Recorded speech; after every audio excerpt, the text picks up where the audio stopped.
ओम नमो भगवते वासुदेवाय। श्री राधा कृष्णभ्याम नमः। श्री गणसाय नमः। श्रीमद्भागवत महापुराण पंचम स्कंद का 8वां अध्याय। आप सभी भक्तगणों को राधे राधे, जय श्री कृष्ण। चलिए श्रीमद्भागवत महापुराण का अमृत पान करें। आज हम लोग 8वां अध्याय को सुनेंगे, जिसमें है भरत जी का मृग के मोह में फंसकर मृग योनि में जन्म लेना। श्री सुग्रीव गंडकी में स्नान कर नित्य नैमित्तक तथा शौच आदि अन्य आवश्यक कृत्यों से निवृत्त हो प्रणव का जप करते हुए 3 मुहूर्त तक नदी की धारा के पास बैठे रहे। राजन, इसी समय एक हरिणी प्यास से व्याकुल हो जल पीने के लिए अकेली ही उस नदी के तीर पर आई। अभी वह जल पी ही रही थी कि पास ही गरजते हुए सिंह की लोक भयंकर दहाड़ सुनाई पड़ी। हरिण जाति तो स्वभाव से ही डरपोक होती है। वह पहले ही चौकन्नी होकर इधर उधर देखती जाती थी। अब जो ही उसके कान में वह भीषण शब्द सुना पड़ा कि सिंह के डर के मारे उसका कलेजा धड़कने लगा और नेत्र कातर हो गए। प्यास अभी बुझी न थी, किंतु अब तो प्राणों पर आ बनी थी। इसलिए अपने भयवश एकाएकी नदी पार करने के लिए छलांग मारी। उसके पेट में गर्भ था, अतः उछलते समय अत्यंत भय के कारण उसका गर्भ अपने स्थान से हटकर योनि द्वार से निकलकर नदी के प्रवाह में गिर गया। वह कृष्ण मृगपत्री अकस्मात गर्भ के गिर जाने, लंबी छलांग मारने तथा सिंह से डरी होने के कारण बहुत पीड़ित हो गई थी। अब अपने झुंड से भी उसका बिच्छो हो गया, इसलिए वह किसी गुफा में जा पड़ी और वहीं मर गई। राजर्षित भरत ने देखा कि बेचारा हरिणी का बच्चा अपने बंधुओं से बिछुड़कर नदी के प्रवाह में बह रहा है। इससे उन्हें उस पर बड़ी दया आई और वे आत्मीय के समान उस मातृहीन बच्चे को अपने आश्रम पर ले आए। उस मृग छौनी के प्रति भरत जी की ममता उत्तरोत्तर बढ़ती ही गई। वे नित्य उसके खाने पीने का प्रबंध करने, व्याघ्रादि से बचाने, लाड़ लगाने और पुचकारने आदि की चिंता में ही डूबे रहने लगे। कुछ ही दिनों में उनके यम, नियम और भगवत पूजा आदि आवश्यक कृत्य एक एक करके छूटने लगे और अंत में सभी छूट गए। उन्हें ऐसा विचार रहने लगा, अहो कैसे खेद की बात है, इस बेचारे दीन मृगछौने को कालचक्र के वेग ने अपने मुंह, सुहद और बंधुओं से दूर करके मेरी शरण में पहुंचा दिया है। यह मुझे ही अपना माता पिता, भाई बंधु और यूथ के साथी संगी समझता है। इसे मेरे सिवा और किसी का पता नहीं और मुझ में इसका विश्वास भी बहुत है।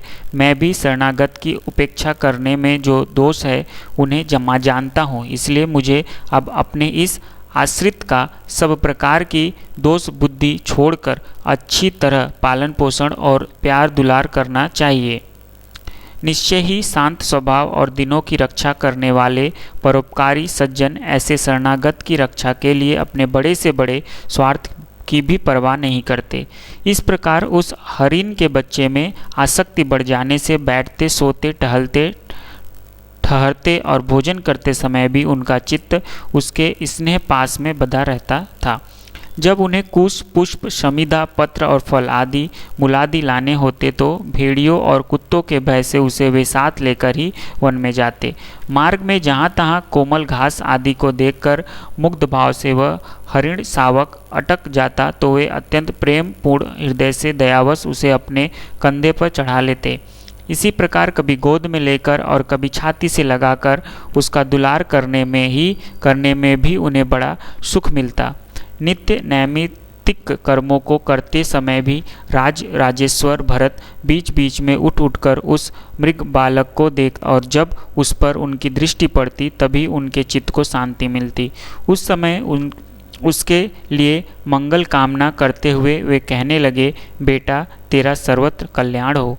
कभी यदि वह दिखाई न देता तो जिसका धन लूट गया हो उस दीन मनुष्य के समान उनका चित्त अत्यंत उद्विग्न हो जाता और फिर वे उस हरिणी के बच्चे के विरह से व्याकुल एवं संतप्त हो करुणावश अत्यंत उत्कंठित एवं मोहाविष्ट हो जाते तथा शोकमग्न होकर इस प्रकार कहने लगते, अहो क्या कहा जाए, क्या वह मातृहीन दीन मृग शावक दुष्ट बहेलियों की सी बुद्धि वाले मुझ पुण्यहीन अनार्य का विश्वास करके और मुझे अपना मानकर मेरे लिए हुए अपराधों को सत्पुरुषों के समान भूलकर फिर लौट आएगा?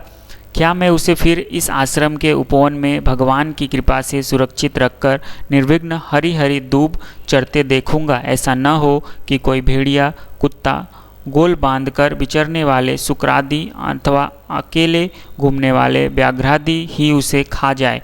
अरे, संपूर्ण जगत की कुशल के लिए प्रकट होने वाले वेदत्रयी रूप भगवान सूर्य अस्त होना चाहते हैं, किंतु अभी तक वह मृग की धरोहर लौटकर नहीं आई।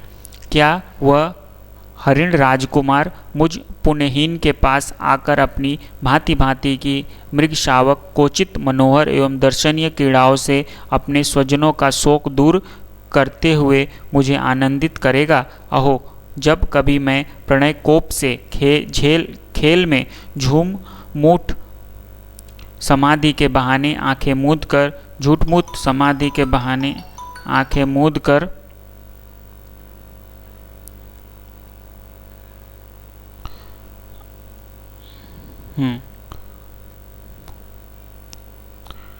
मुझे आनंदित करेगा। ओहो, जब कभी मैं प्रणय कोप से खेल में झूठ-मूठ समाधि के बहाने आंखें मूंद कर बैठ जाता, तब वह चकित चित्त से मेरे पास आकर जलबिंदु के समान कोमल और नन्हे नन्हे सींगों की नोक से किस प्रकार मेरे अंगों को खुजलाने लगता था।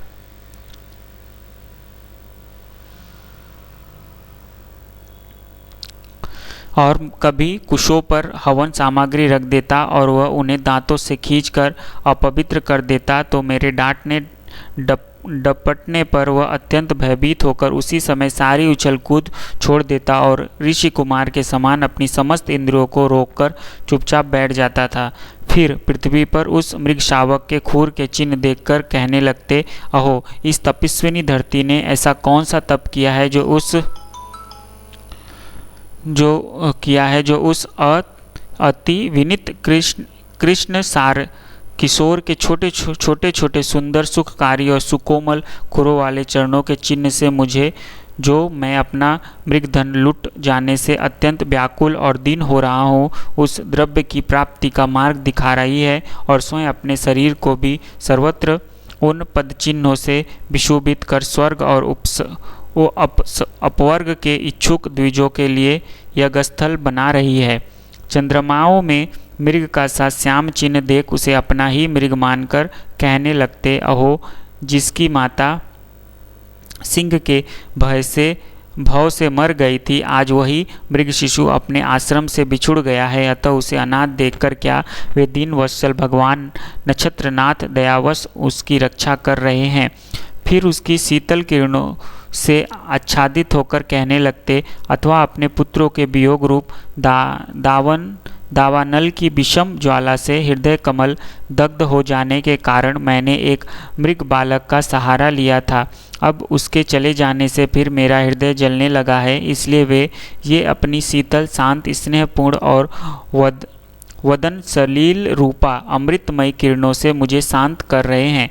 राजन, इस प्रकार जिनका पूरा होना सर्वथा असंभव था, उस विविध मनोरथों से भरत का चित्त व्याकुल रहने लगा।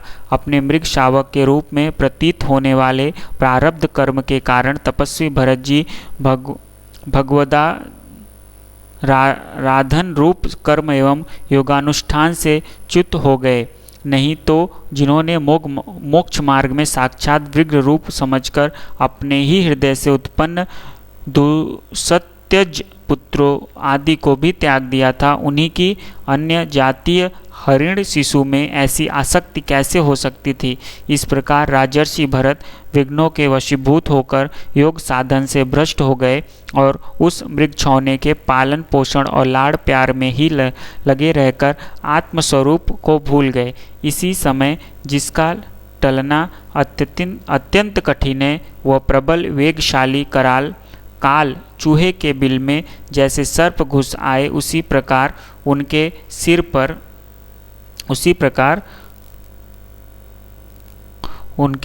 पर चढ़ आया। उस समय भी वह हरिण शावक उनके पास बैठा पुत्र के समान शोकातुर हो रहा था। वे उसे इस स्थिति में देख रहे थे और उनका चित्त उसी में लग रहा था। इस प्रकार की आसक्ति में ही मृग के साथ उनका शरीर भी छूट गया। तदंतर उन्हें अंतकाल की भावना के कारण अन्य साधारण पुरुषों के समान मृग शरीर ही मिला, किंतु उनकी साधना पूरी थी।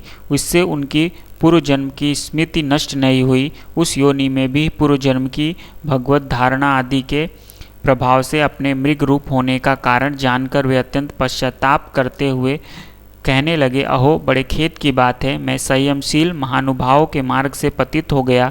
मैंने तो धैर्यपूर्वक सब प्रकार की आसक्ति छोड़कर एकांत और पवित्र वन का आश्रय लिया था। वहाँ रहकर जिस चित्त को मैंने सर्वभूतात्मा श्री वासुदेव में निरंतर उन्हीं के गुणों का श्रवण मनन और संकीर्णतर करने तथा प्रत्येक पल को उन्हीं की आराधना और स्मरण आदि से सफल करके स्थिर भाव से पूर्णतया लगा दिया था, मुझ अज्ञानी का वही मन अकस्मात एक नन्हे से हरिण शिशु के पीछे अपने लक्ष्य से च्युत हो गया। इस प्रकार मृग बने हुए राजर्षि भरत के हृदय में जो वैराग्य भावना जागृत हुई, उसे छिपाए रखकर उन्होंने अपनी माता मृगी को त्याग दिया और अपनी जन्मभूमि कालंजर पर्वत से वे फिर शांत स्वभाव मुनियों के प्रिय उसी सालग्राम तीर्थ में, जो भगवान का क्षेत्र है, पुलस्त्य और पुलह ऋषि के आश्रम पर चले आए। वहाँ रहकर भी वे काल की ही प्रतीक्षा करने लगे।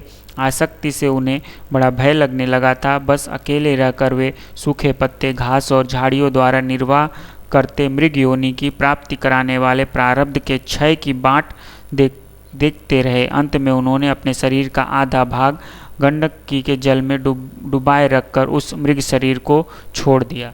प्रेम से बोलो राधे राधे, जय श्री कृष्ण। यहाँ पे हमारा पंचम स्कंद का 8वां अध्याय समाप्त हुआ। इसके आगे हम लोग 9वां अध्याय भरत जी का ब्राह्मण कुल में जन्म को सुनेंगे।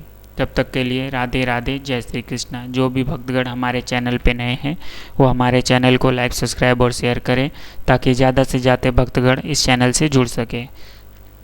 राधे राधे, जय श्री कृष्ण।